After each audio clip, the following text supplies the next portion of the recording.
உலகம் அழியும் காலம் வரையில் மலேசியாவில் நிலநடுக்கம் வரவே வராது என்பதற்கு உத்தரவாதம் எதுவும் இல்லை என்றும், ஆதலால் பூகம்பம் உட்பட இயற்கை பேரழிவுகளின் அபாயத்தை மலேசியா எளிதாக எடுத்துக்கொள்ள முடியாது என்றும் வீடமைப்பு மற்றும் ஊராட்சித்துறை அமைச்சர் கோர்மிங் வலியுறுத்தியுள்ளார்.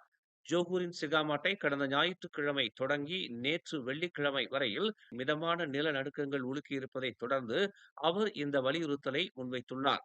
அவ்வப்போது நிலநடுக்கங்களும் சுனாமியும் ஏற்பட்டு வரும் ஒரு நாடாக மலேசியா இல்லை என்றாலும், அப்படி நடக்கும் என்று ஒன்று இருந்தால் அது நிச்சயம் நடந்தே தீரும் என்று ngா எச்சரிக்கை விடுத்தார்.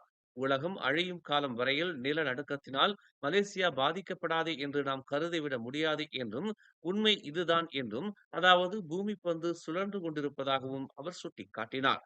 புத்ராஜயாவில் உள்ள வீடமைப்பு மற்றும் ஊராட்சி மன்றத்துறை அமைச்சில் நேற்று வெள்ளிக்கிழமை நடந்த செய்தியாளர்கள் கூட்டத்தின் போது இதனை தெரிவித்தார்.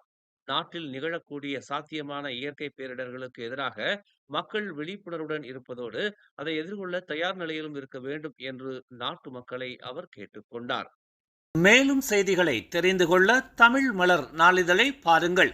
உடனுக்குடன் செய்திகளை தெரிந்து கொள்ள தமிழ் மலர் இணையதளம், தமிழ் மலர் செயலி மற்றும் மலர் டிவி யூடியூப் சேனலை வலம் வாருங்கள். எங்களோடு இணைந்திருக்க மலர் டிவியை பதிவு செய்து கொள்ளுங்கள்.